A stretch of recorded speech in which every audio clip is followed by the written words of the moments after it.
যুবক কারা? শাবুন নাশা ফি ইবাদাতিল্লাহ, আল্লাহর আরশের নিচে তারাকে আল্লাহ জায়গা দেবেন যারা তার যৌবন কাল অতিবাহিত করেছে আল্লাহর ইবাদতে।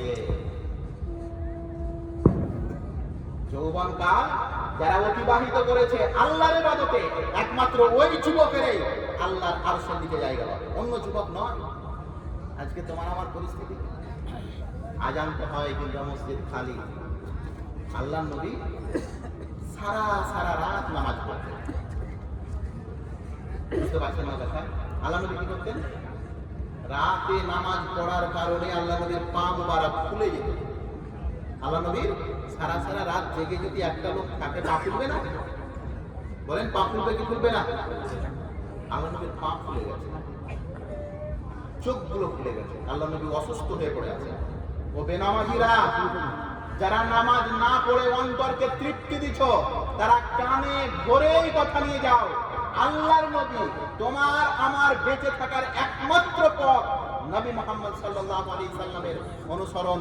এই ব্যক্তি অসুস্থ হয়েছেন, বিছানায় পড়ে আছেন, আম্মা জান আয়েশা গায়ে হাতে তেল মালিশ করে দিচ্ছেন আর কাঁদছেন, আর আল্লাহর নবীকে বলছেন, আল্লাহ নবী আপনার এত নামাজের কি প্রয়োজন? আল্লাহ নবী আপনার এত কষ্টের কি প্রয়োজন? আল্লাহ তো আপনাকে জান্নাত দিয়ে দিয়েছে। আল্লাহ নবীকে আল্লাহ জান্নাত দিয়ে দিয়েছে, আপনি তো জান্নাতি, এত নামাজের কি প্রয়োজন? হে আল্লাহ নবী, আল্লাহ নবী মুহাম্মদ সাল্লাল্লাহু আলাইহি সাল্লাম আয়েশাকে বললেন, আয়েশা রে, আফালা আকুনু আবদান শাকুরা, আয়েশা আমি কি বেশি বেশি নামাজ পড়ে আল্লাহর কৃতজ্ঞ বান্দা হয়ে যাব না? প্রিয় ভাই, দেখেন আমাদের নবীর চরিত্র ছিল, আমাদের নবীর ব্যবহার ছিল, ইবাদত করে করে শরীর খারাপ হয়ে যেত, তারপরেও নামাজ ছাড়তেন না। আর আজকে পরিস্থিতি এত জটিল হয়েছে, তন্দুরুস্ত আদমি, সব কিছু ঠিক আছে, তারপরেও নামাজ থেকে দূরে। প্রিয় ভাই, সমাজ সংস্করণে যুবকদের ভূমিকা। এবার কিছু মেয়ে ছেলের কথা বলবো। বিটি ছেলে এরাই তো হচ্ছে মেয়ে। সুবহানাল্লাহ, সমাজ আজকে যা পরিস্থিতি তৈরি হয়েছে,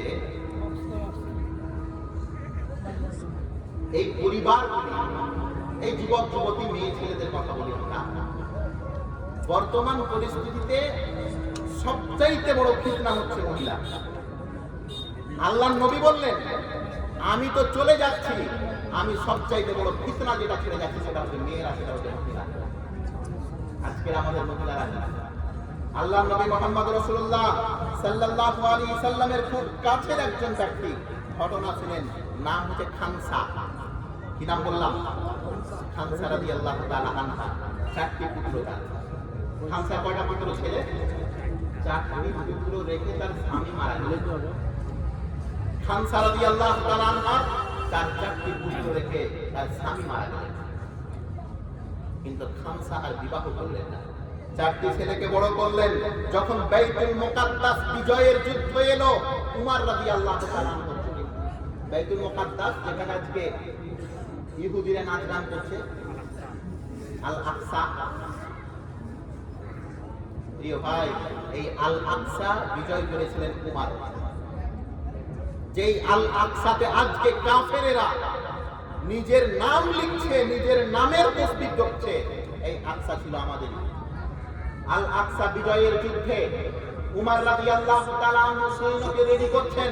খানসা রাদিয়াল্লাহু তাআলা আনহার এই মহিলা একজন মা, তার 4টি পুত্র, কয়েক বছর আগে তার স্বামী মারা গেছে। 4টি পুত্রকে যুদ্ধের ড্রেস পরিয়ে দিচ্ছেন, যুদ্ধের পোশাক পরিয়ে দিচ্ছেন, কোমরে তলোয়ার গুঁজে দিচ্ছেন, মাথায় লোহার হেলমেট পরিয়ে দিচ্ছেন। 4টি পুত্রকে সামনে দাঁড় করিয়েছেন। খানসা রাদিয়াল্লাহু তাআলা আনহা তার 4টি পুত্রকে বলছে, ও বেটারা শোনো, তোমাদেরকে এর জন্য আমি বড় করিনি যে আমি বৃদ্ধ অবস্থায় তোমরা ইনকাম করে না আমাকে খাওয়াবে। আজকে মা বাপ ছেলেগুলোকে কেন পড়ায়? পড়াশোনা করায় কেন? যাতে বুড়াতে গেলে বেটা খাওয়াতে পারে না, হারাম হোক হালাল হোক ও দেখাতে। ছেলে যদি বাপ মাকে মাসের মাস 10,000 20,000 করে টাকা দেয়, আর ওই ছেলে যদি পাবজি খোর হয়, IPL খোর হয়, লটারি খোর হয়, জুয়া খোর হয়, কোনো সমস্যা নেই, ওই ব্যাটাই দিচ্ছে আমার। বন্ধু, আল্লাহ রাসূল সাল্লাল্লাহু আলাইহি সাল্লাম বলেছেন, যার রক্ত মাংস সব কিছু হারাম, আল্লাহ তার দোয়া কবুল করবে। ছেলে মেয়েকে আদর্শবান বানান, এমন ডাক্তার বানালেন যে ও ডাক্তার একটা প্যারাসিটামল খেলে ওর জ্বর ভালো হয়ে যাবে। কি খেলে? তা আপনার ছেলে খালি রক্ত পরীক্ষায় লিখেছে 3200 টাকা, আর ওই ব্যাটারি এসি ঘরে থেকে আপনি কত যে সুবহানাল্লাহ সুবহানাল্লাহ সুবহানাল্লাহ সুবহানাল্লাহ বলছেন, ওই ব্যাটারি ঘরে এসে। এই ব্যাটা যদি ভালো হয় আর ভালো কাজ করে, তো আপনি কি নেবে কি নেবে না? কত আপনারা দেন আজকে বলেন, ব্যাটাকে আপনি বানিয়েছেন নামাজি পরহেজগার মৌলভী সাহেব, ওই ব্যাটা ভালো কাজ করে, তো বাপ নে কি পাবে কি পাবে না? বাপ নে কি পাবে? আর ব্যাটাকে যদি ডিলার বানায় আর ওই কন্ট্রোলের চেল চুরি করে, আর মেম্বার প্রধানের কথা আজকে বলবো না ভাই, এই মেম্বারের বেতন কটা দেবো? ও তো সিগারেটই খাই 5,000 টাকা, তাই না? ও সিগারেটই খাই 5,000 টাকা। না লজ্জা আছে এদের, না শরম আছে, আবার তোর বুক 36 ইঞ্চি সিনা করে বলে আমরা অমুক পার্টি করি। পার্টি করো, পার্টি আমরাও একটা করি। যেই পার্টি আবু বকর করেছেন, উমর করেছেন, সেই পার্টি আমরা করি।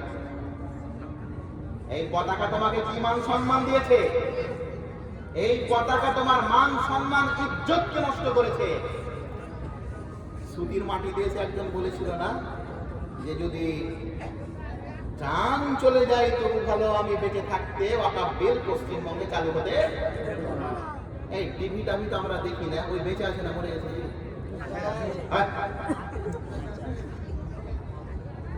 তোমারই বুকের উপরে খুঁড়া নিয়ে বলে গেছে ওরা।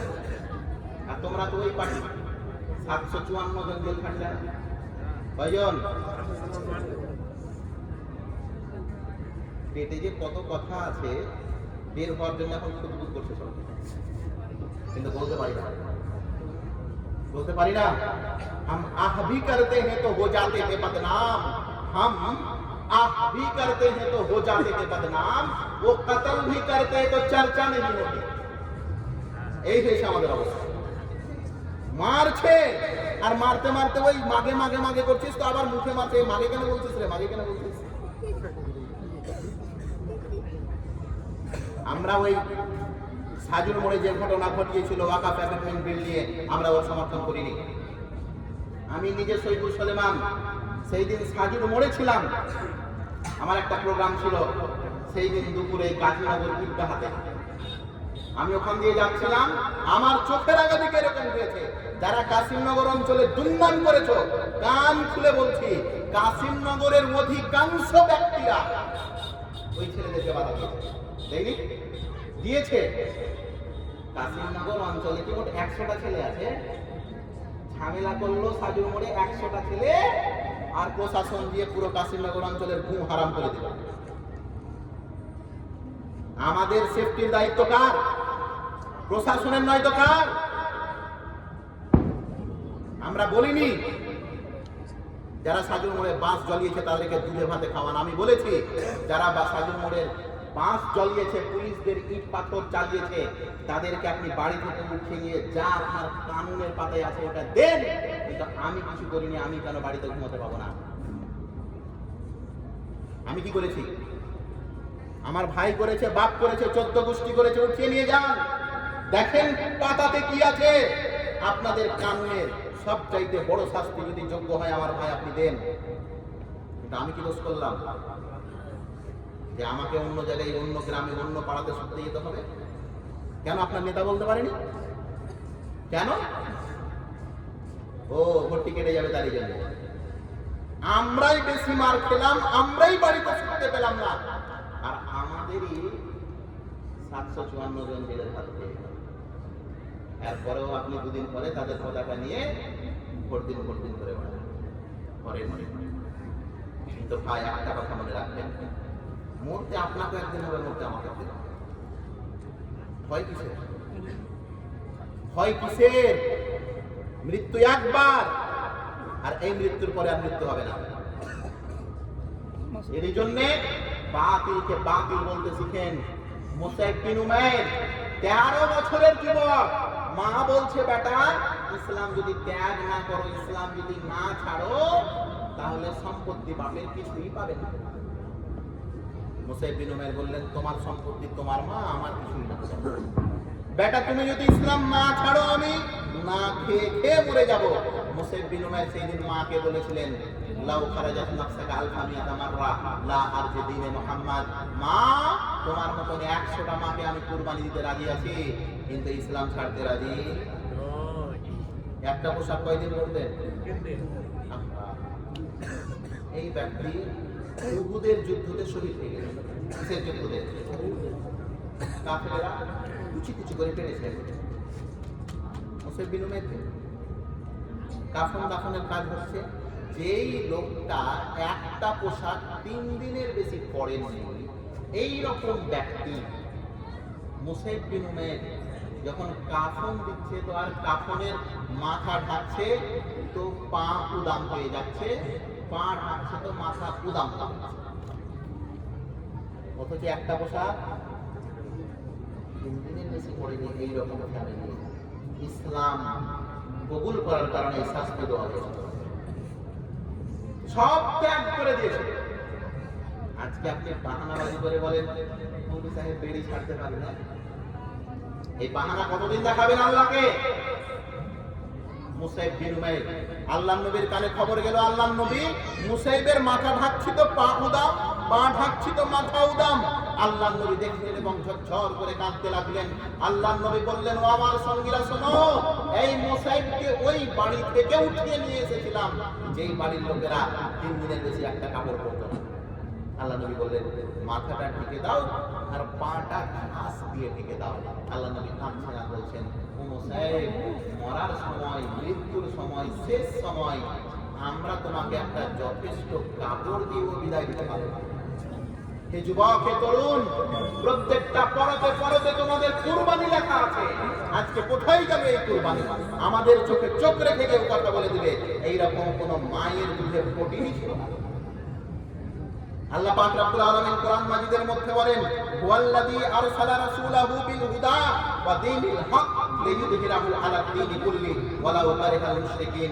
সূরা সাফ সূরা নম্বর 61 আয়াত নম্বর 9। আল্লাহ বলছেন হুয়াল্লাযী